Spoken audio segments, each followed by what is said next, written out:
আসসালামু আলাইকুম। কি করেন ভাই আপনারা? ভাই মাছ মারতেছি ভাই। মাছ কি পাওয়া যায়? হ্যাঁ পাওয়া যায়, চাকরাইছি তো চাকরিয়া মাছ মাইরিয়া রানবো।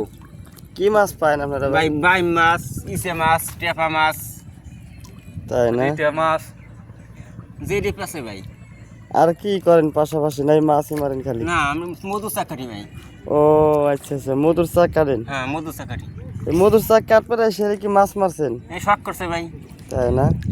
কারণ সবাই একটু কষ্ট করে একটু দাঁড়াইন দি দেখি।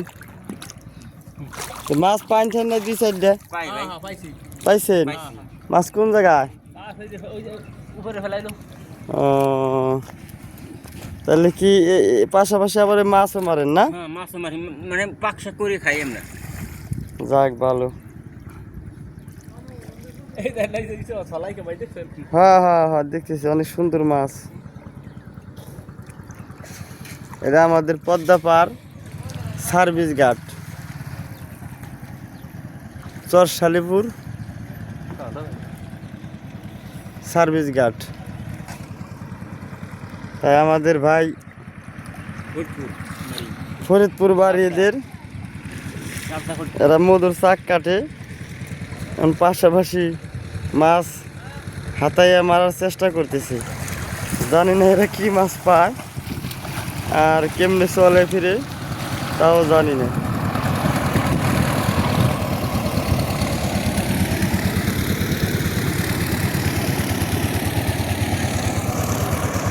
এটা আমাদের পদ্মা পার।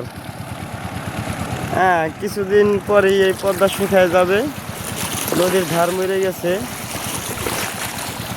আর কিছুদিন থাকবে এখানে পানি, তারপরেই এই পদ্মা পার শুকায় যাবে। হ্যাঁ ধন্যবাদ, সবাই ভালো থাকবেন, ভিডিওটা দেখবেন বেশি বেশি করে, আর পাশাপাশি লাইক কমেন্ট শেয়ার করে দিবেন। এই যে আমার এক চাচাই উঠে গেছে, ফের মনে হয় মাছ মারা হয়ে গেছে না চাচা? আসসালামু আলাইকুম।